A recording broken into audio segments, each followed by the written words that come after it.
What's up? What's up, Chandler, man? What up, brother? How you doing? I'm good, DT. Welcome. What's up, y'all? How y'all feeling? Welcome. Doing good. Thank you so much for coming back to Greenville and to Spirit Fest. Oh, you already know I love Spirit Fest and I love Greenville. It's gonna be like a family reunion plus a family revival. Reunionable. I'm excited about it. I'm incredibly excited about it. Yeah, we're really excited about having you guys back with us this year. Not only are you all colleagues in the music industry, but also friends a little bit. I mean, not only, you're actually friends. So I want to talk. That's one of my mentors. Yeah. Raised me up in the faith. We go too far back. Too far. Yeah, his uncle used to manage James Hall. Yeah, I don't even know. So long ago, and I connected with him and his father. It felt like 15, 20. I don't know. It felt like That's at least crazy. Way before I was 20 years ago. At least 20 years ago. And then he started singing with me for a while. And then we always kept the family. You know, my daughter still talk about you to this day.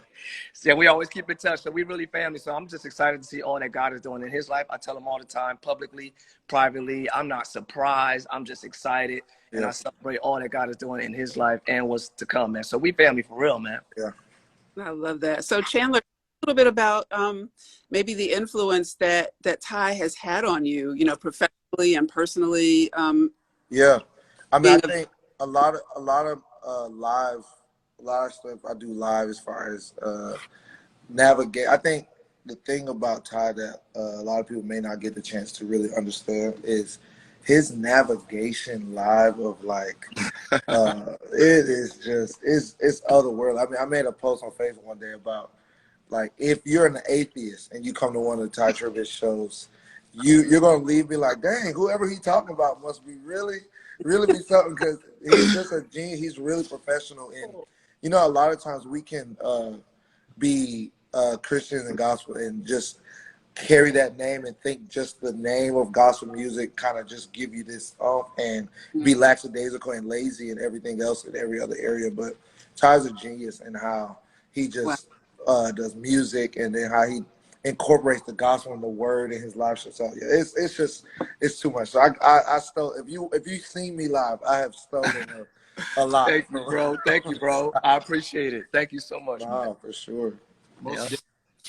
You know, you both have some amazing new music out. Tye, this is probably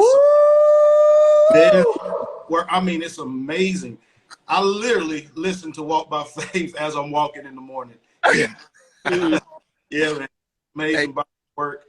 Tell us a little bit about this new project that you have. All things new, man. I'm super excited about it. It happened during the quarantine. You know, I was starting to record it a little before the quarantine. Then the pandemic hit and I kind of got quiet. I got to myself. I love the quarantine. I wish we could do that every other year. It's so much for me. And it's something about still waters. You know, the Bible says he leads me beside still waters. And back in those days, that's the only time you were able to see yourself. They didn't have mirrors. That's the only time I can see my reflection is by still waters. And so when the world got really still, I got to see myself, and the water represents the spirit. So I got to see myself in the spirit. I got to see myself how God sees me. And I kind of got back to time. I got industrialized and did what radio wants, what the youth want, what the church want. And you kind of like start, you know, serving those areas from your creative space. I kind of like ditched all of that. I don't care what's on radio. I don't care. Let me do what I enjoy. Let me do the sounds I like to hear, and let me do it from a pure place. Let me just give them Tye, and whatever ears they fall on, I pray that they bless. But I just kind of went back to the joy of the music and the joy of the Lord of the music, and just having fun. However it come out, it come out. It ain't 2 minutes. It ain't 3 minutes. It ain't, you know what I'm saying? It's whatever it is. And I believe the people really it was impacted by it and refreshed everybody. It was new, it was different. I kind of broke the rules a little bit, and I think everybody appreciated it. So I'm excited about that. Yeah, it's a phenomenal body of work. Chandler, you guys just come off of an amazing project as well. Yeah, Kingdom Project. I mean, of course, you work with the legend and tell us a little bit about that body of work and how it Yeah, felt. I mean, how it came about was just crazy, but Kingdom, it was inspired. We've always wanted to do, as far as Mav, we always wanted to do prison, something in the prison and hang out in the prisons. But when we started, it was quarantine had just hit, so we didn't have the opportunity. COVID and pandemic and stuff kind of took away the opportunity to hang out with those guys. So as soon as we got the release to go, we went in. We took video, we took audio, but we didn't even know if we were going to be able to release it because of some certain restrictions and stuff. Fortunately, we were able to. So we just thought it would be a cool opportunity.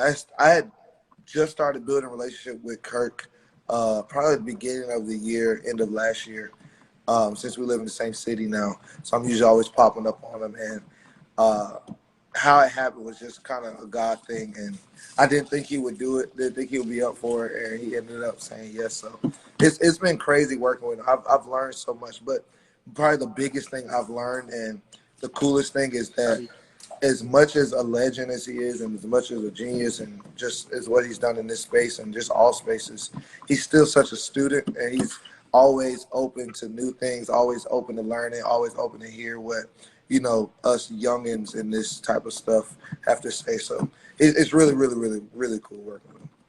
Awesome. And so, Tye, you mentioned a word earlier. You said joy.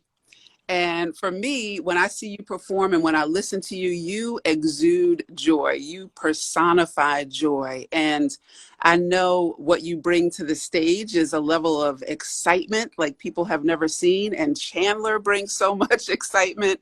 So I'm wondering, it's just incredible that you both will be there this year. I'm wondering if you'll step on the stage together and how we will handle that. It's hard. It's hard for us to be in the same building and not, you know, connect even on stage. So Yeah, I can't say that it won't happen, y'all. I don't know. I'm not. I may be up there singing background for the set. For old time's sake. Old time's sake, just to get it in. Yeah, I think that'll be amazing. And I don't know how the people gonna handle that because we're gonna go all the way in. Yeah. Wow. So for those of you who are just joining, we're talking with Chandler Moore and Tye Tribbett about Spirit Fest. This is the 30th year. You're going to hear some amazing music from such artists as the gospel legends, Kalante Gavin, Roy in Revelation, Bishop William Murphy, Tim Rogers, Tamala Mann, and of course, Tye Tribbett and Chandler. And definitely make sure that you go out here and get your tickets at spiritfest.co. spiritfest.co. Tye Tribbett, Chandler Moore right here on Spirit Fest, spiritfest. Southeast region. So we're real excited about that. Any closing words you guys want to leave us with before we get out of here?